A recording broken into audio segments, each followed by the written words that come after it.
guys, it's me, Miss Sarah, and I'm so glad to be back with you today. We're about to learn another really awesome true story from the Bible, and I cannot wait. But before we jump into the lesson, I need you all to stand up and worship with me, and then we'll get started on today's story.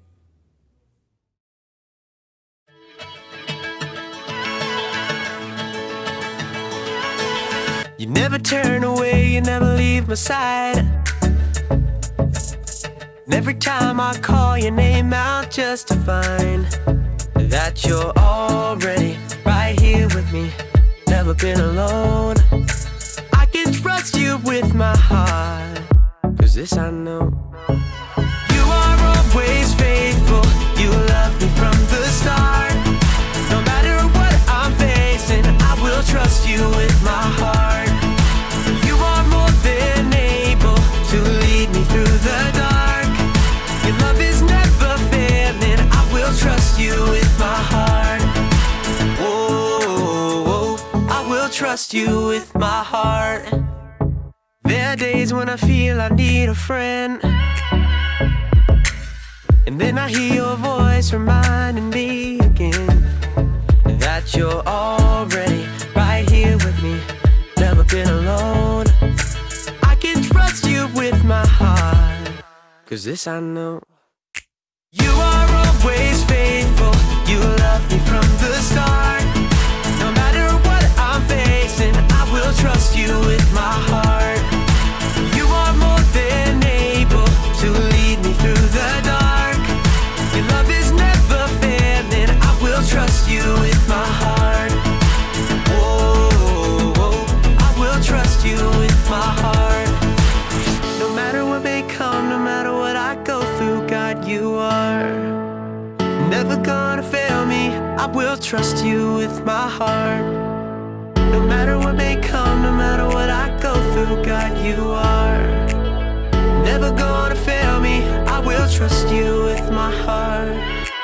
You are always faithful, you love me from the start. No matter what I'm facing, I will trust you with my heart.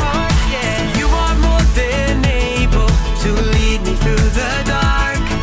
Your love is never failing, I will trust you with my heart.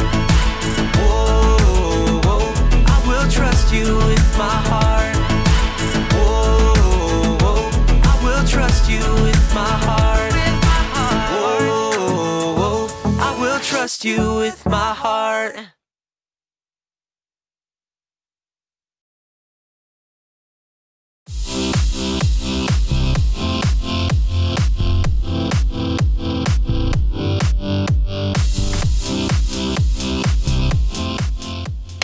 Done! Oh, here we go. Hi, I'm Erica. You ever play concentration? Or some people call it memory. My friends and I play it all the time. I'm the best at it. The object, if you don't already know the rules, is to find two cards that match. Boom! So, my friends and I have added a rule. Anytime you make a match, you Get candy! Candy, candy, candy, candy, candy, candy.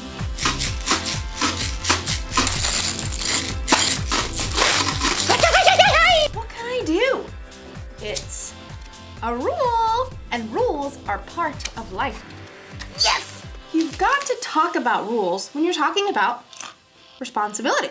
Responsibility is showing you can be trusted with what is expected of you.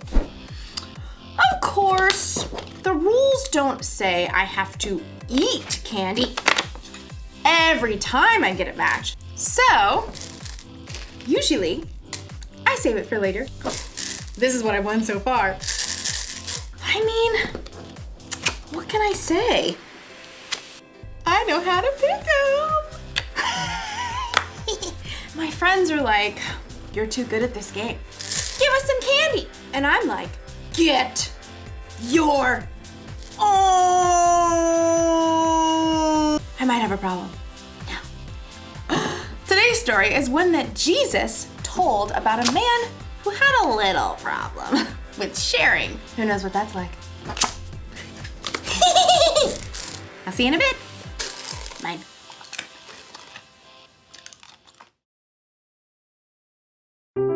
The Bible. It's 66 books of history, stories, letters, and poetry that fit together to form God's one big story.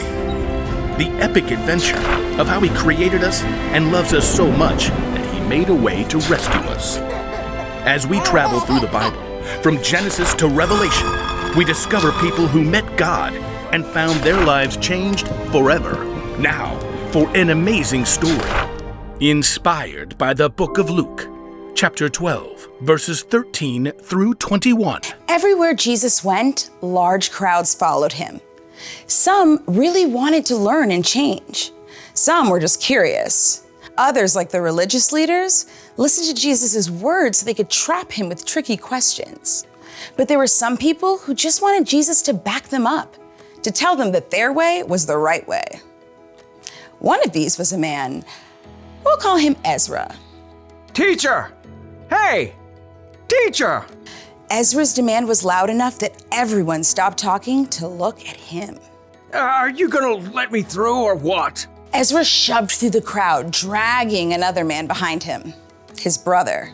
Teacher! You've got to tell my brother here that he has to divide the family property with me. Ezra's brother looked like he wanted to sink straight into the ground. Jesus turned to Ezra.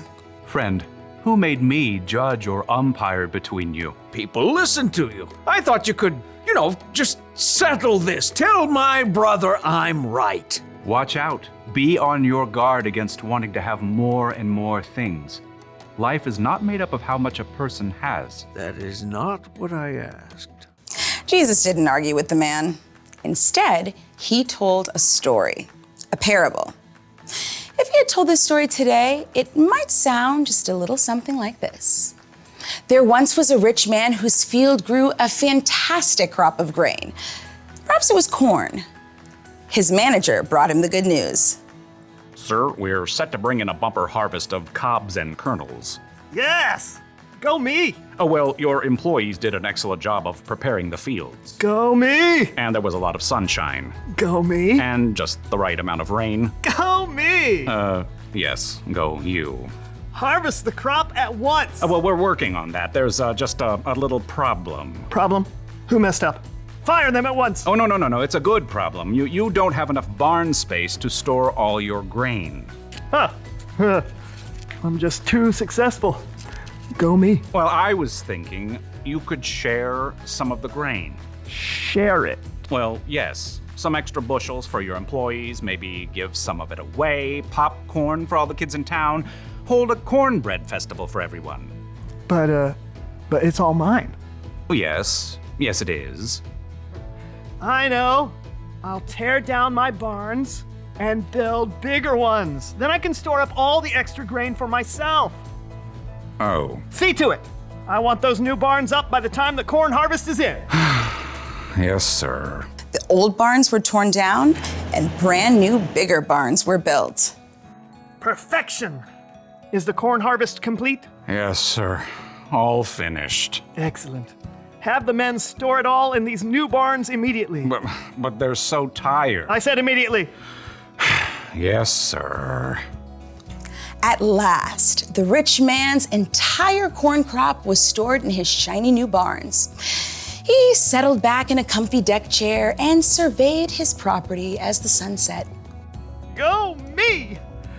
Self, you've done pretty well for yourself. You got grain stored away for a lot of years to come. He popped a gourmet corn chip into his mouth.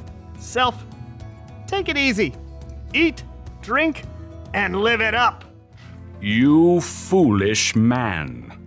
The rich man nearly choked on his chip. Excuse me?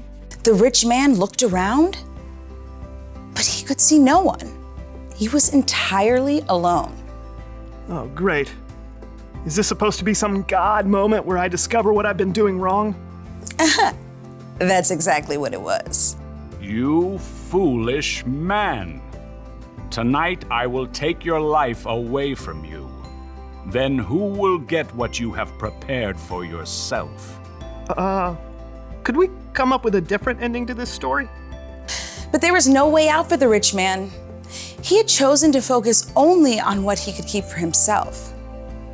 Jesus wrapped up his parable by explaining, That is how it will be for whoever stores things away for themselves, but is not rich in the sight of God.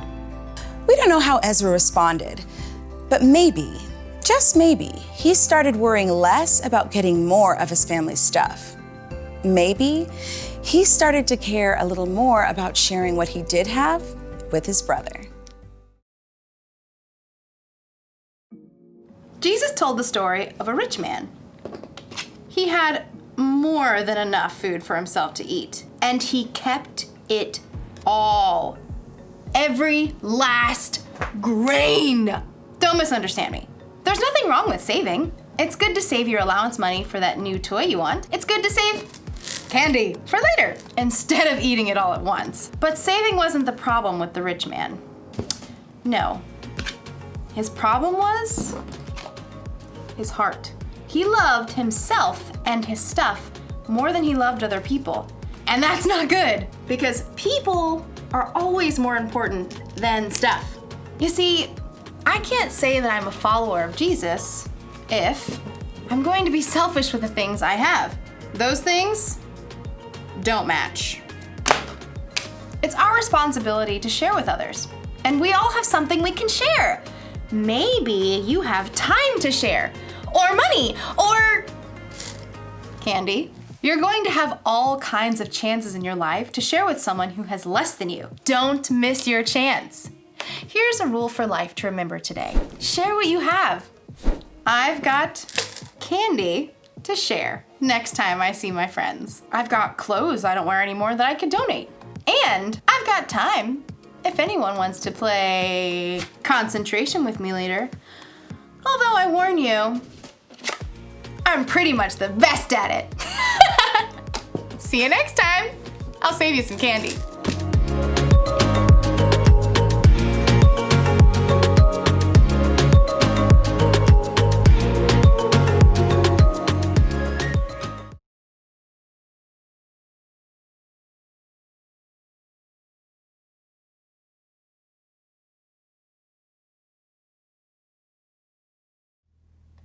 Thanks so much for watching with me today. Make sure you tune in next week.